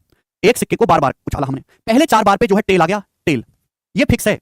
अब बोला यह है कि जब हम 5वां उछाल कर रहे हैं उस पे हेड आने की क्या संभावना है? तो पहले 4 में क्या हुआ, मेरे को क्या मतलब, 5वां जो उछाल आप कर रहे हो 5th, उस पे आना है आपका then the probability of head, head. तो 5वां उछाल में टोटल 2 ही पॉसिबल आउटकम होंगे, हेड या टेल, उसमें हेड आने की क्या संभावना होगी? 1/2 आंसर है इसका। पहले 4 तो फिक्स है, क्या बाहर में जाए वो, 5वां जब मैंने उछाल करा तो उसमें 2 ही पॉसिबल आउटकम होंगे, हेड आएगा टेल, 2 में से और एक हेड आने की संभावना होगी 1/2, बात खत्म, ठीक है भाई। तो आपको केवल पागल बनाएंगे इस सवाल में, ठीक। 3 फेयर कॉइन्स आर टॉस्ड, 3 निष्पक्ष सिक्के उछाले जाते हैं, निष्पक्ष मतलब कोई बेईमानी नहीं की किसी को उछालने में। If both heads and tail appears, head और टेल दोनों ही अपीयर होते हैं, तो आपसे पूछा क्या प्रोबेबिलिटी है कि एग्जैक्टली वन हेड अपीयर? तो ठीक एक ही चित आने की क्या प्रायिकता है यदि आपके मेरे दोस्तों हेड और टेल दोनों ही प्रकट होते हैं? बहुत अच्छा सवाल है भाई। 3 सिक्के उछाले गए बढ़िया से, हेड भी आ रहा है टेल भी आ रहा है, तो ठीक एग्जैक्ट वन हेड आने की क्या, एग्जैक्टली वन हेड अपीयर, तो एग्जैक्टली वन हेड अपीयर मतलब कि एक हेड आएगा बाकी पे दोनों पे टेल आ सकता है, या पहले टेल आ जाएगा फिर हेड टेल आ सकता है, या फिर मेरे दोस्तों शुरू में टेल आ जाएगा बाद में हेड आ सकता है। यही 3 केस होंगे जिनमें एग्जैक्ट वन हेड अपीयर हो रहा है, और यहाँ तीनों ही परिणाम में मेरे दोस्तों हेड भी है और टेल भी है, तीनों ही परिणाम में। तो टोटल प्रोबेबिलिटी होगी जी 8 में से 3 यानी कि 3/8, पहला ऑप्शन इसका आंसर है। समझ में बात? आप बोलोगे जी बिल्कुल सही। नेक्स्ट लास्ट और सबसे अच्छा सवाल बनाएंगे। एक सिक्कों को एक निश्चित संख्या में उछाला जाता है, देखना आपका दिमाग खुल जाएगा। एक सिक्के को एक निश्चित संख्या में उछाला जाता है, ये नहीं बताया कि सिक्को कितनी बार उछाला। बोला ये है कि यदि 4 हेड आने की प्रोबेबिलिटी और 7 हेड आने की प्रोबेबिलिटी सेम है, तो आपसे ये पूछा है कि 2 हेड आने की क्या प्रोबेबिलिटी है, 2 हेड आने की प्रायिकता क्या है? बताओ। सवाल ये कहा गया है कि एक सिक्के को फिक्स नंबर ऑफ टाइम्स उछाला जाता है, हमें नहीं पता सिक्को कितनी बार उछाला, लेकिन जितनी प्रोबेबिलिटी 4 हेड आने की है उतनी ही संभावना आपकी 7 हेड आने की है, तो 2 हेड आने की प्रोबेबिलिटी क्या है? तो भाई क्वेश्चन सॉल्व करने के लिए मुझे निकालना पड़ेगा कि एक्चुअली सिक्के को कितनी बार उछाला गया है। तो मैंने मान लिया कि एक सिक्के को n बार उछाला गया है, n बार, n की वैल्यू आपको निकालनी है। अगर हम किसी सिक्के को n बार उछालते हैं तो टोटल पॉसिबल आउटकम्स कितने बनेंगे भाई? 2 की पावर n केस बन सकते हैं, 2 की पावर n सैंपल स्पेस। लेकिन जब हम उछालते हैं, देखो एक सिक्के को उछालने पर एक बार में एक ही आउटपुट आता है, या तो हेड आएगा या टेल आएगा। वैसे टोटल पॉसिबल आउटकम्स 2 हैं, लेकिन जो आता है हम उछालने पर वो एक रिजल्ट आता है मेरे दोस्तों, ठीक है ना। अब आपने एक सिक्के को उछाला मेरे दोस्तों n बारी, तो जब आपने n बारी उछाला है मेरे प्यारे भाई, तो टोटल जो एग्जैक्ट आउटपुट आएंगे वो n आए होंगे। अब उस n में से 4 पर हेड आने की क्या संभावना है, nc4। कितने भाई, अगर आपने एक सिक्के को n बार उछाला है, ठीक है भाई, तो एग्जैक्ट आउटपुट कितना होंगे, n, ये n हो गए। अब n में से 4 केसेस में 4 आउटपुट पर हेड कितने तरीकों से आ सकता है, nc4, और n ही एग्जैक्ट आउटपुट में से 7 पर हेड कितने कॉम्बिनेशन, हेड के 7 कॉम्बिनेशन कितने बनाए जा सकते हैं, nc7, तो दिस शुड बी इक्वली बराबर होना चाहिए, बराबर होना चाहिए। सवाल में क्या कह रहा है कि भाई एक सिक्के को n बार उछाला, टोटल आउटकम है 2 की पावर n। अब n एग्जैक्ट आउटपुट में से मेरे प्यारे भाई आपके 4 पर हेड आता है, तो 4 पर हेड आने के कितने कॉम्बिनेशन बनेंगे, nc4, ये प्रोबेबिलिटी हो गई। और 2 की पावर n एग्जैक्ट 2 की पावर n सैंपल स्पेस में से 7 हेड आने के क्या मेरे दोस्तों चांसेस हैं, nc7 बराबर होना चाहिए। तो ये भी तो इक्वल होगा कि नहीं होगा, आप बोलोगे हाँ सर इक्वल होना चाहिए। भाई नीचे वाली वैल्यू तो सेम है, सैंपल स्पेस तो फिक्स है, क्लियर है, आप बोलोगे हाँ सर ये तो फिक्स है। तो अगर आपके पास n एग्जैक्ट आउटपुट आ रहे हैं, उसमें से 4 हेड आने के क्या कॉम्बिनेशन, nc4, और 7 हेड आने के nc7 बराबर है। मैंने आपको पढ़ाया कि ncr बराबर ncn-r, इन दोनों का जो सम है n होना चाहिए, इन दोनों का सम 11 बन रहा है, तो इनकी जो वैल्यू वो 11 है, यानी कि सिक्के को 11 बार उछाला गया है। क्लियर हुआ दिमाग में, आप बोलोगे हाँ सर बात एकदम क्लियर है, सिक्के को उछाला गया 11 बार। आपसे बोला है कि 2 हेड आने की प्रोबेबिलिटी बताओ, अगर एक सिक्के को 11 बार उछाला गया तो टोटल पॉसिबल आउटकम है 2 की पावर 11, ठीक है भाई, टोटल पॉसिबल जो आउटपुट है 2 की पावर 11 है, इसमें से 2 हेड आने की क्या प्रोबेबिलिटी है। अगर आप सिक्के को 11 बार उछालोगे तो 11 एग्जैक्ट रिजल्ट आए होंगे, 11 एग्जैक्ट रिजल्ट। इन 11 एग्जैक्ट रिजल्ट में से 2 पर हेड कितने तरीके से हो सकता है, 2 पर हेड के कितने कॉम्बिनेशन बन सकते हैं, 11c2। मैं पता लगा रहा हूं कि जब हमने सिक्के को उछाला तो 11 परिणाम आए होंगे, कभी हेड आ गया, कभी tail tail tail tail tail tail फिर हेड आ गया, इस तरीके से 2 जगह हेड आ गया, यहां पर बाकी सब जगह टेल है। तो इस तरीके से कितने कॉम्बिनेशन बनाए जा सकते हैं कि 11 प्लेसेस पर 2 जगह हेड रहे, कहीं भी हो सकता है वो, 11c2 कॉम्बिनेशन बनाए जा सकते हैं। 11c2 का मतलब है 11 गुणा 10/2 गुणा 1, यानी कि 55, 2 पंजे 10, 55, तो 55/2 की पावर 11 आ गया, जो कि हो जाएगा 55/2048। तो ऑप्शन नंबर यहां से बी करेक्ट बनेगा और ये सवाल का आंसर है, ठीक है भाई। तो ये था आपका सिक्कों का पूरा टाइप जो मैंने आपको समझा दिया। आई होप आपको बहुत ज्यादा मजा आया होगा, इसके अलावा इसमें कुछ भी बचता नहीं है आपको सीखने के लिए, ठीक है। लगभग हर एग्जाम के मैंने सवाल आपको जो है करवा दिए हैं, जितने भी आज तक बने हैं। एसएससी में तो अभी प्रोबेबिलिटी आना शुरू हुआ है, ये जो मैं क्वेश्चन ले रहा हूं ये स्टेट एग्जाम में, टीचिंग के, बीपीएससी के, सीडीएस के, बैंकिंग के, इन एग्जाम्स के सवाल मैं आपको यहां पे करवा रहा हूं, ठीक है भाई। चलिए।